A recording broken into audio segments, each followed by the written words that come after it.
High ডমিনেটস, আমি দেবাশিস। আজকে একটা নতুন ভিডিও নিয়ে তোমাদের কাছে চলে এলাম।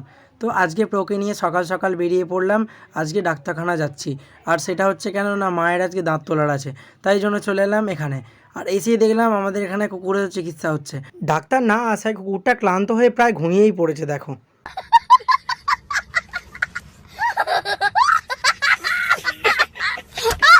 তারপর দেখলাম না, ও একটু ঠান্ডায় আরামে জিরোতে এসছে, কারণ বাইরে অনেক লড়াই করে এসছে। দেন চলো, আর ভিতরে প্রচণ্ড গরম হচ্ছে। আর দেখলাম যে মায়ের প্রায় দাঁত তলা হয়ে গেল। তো এবার প্রোকে সরিয়ে নিতে হবে, আর দেখতেই পাচ্ছ প্রায় গরম হয়ে যাচ্ছে। আর চলো এখন যেতে হবে বাড়ি। তাই দেখলাম মা তো পুরো একদম ঠিক হয়ে গেছে, এখন বেরিয়ে যাচ্ছি আমতা হসপিটাল থেকে। প্রকৃতি আমাদের উপর ভালোই রিভেঞ্জ নিচ্ছে। তারপর লাঞ্চ কোনো রকমে কমপ্লিট করে চলে গেলাম আজকে মঙ্গলবার প্রোগ্রামে। আমি ভাবছিলাম Oh my হয়তো প্রোগ্রাম শুরু God. হয়ে গেছে, কিন্তু এসে দেখলাম না, এখনও শুরু হয়নি। আর এখানে সমস্ত মেডিসিন নেওয়া হচ্ছে। আর একটা গিয়ে দেখলাম একটা প্রবলেম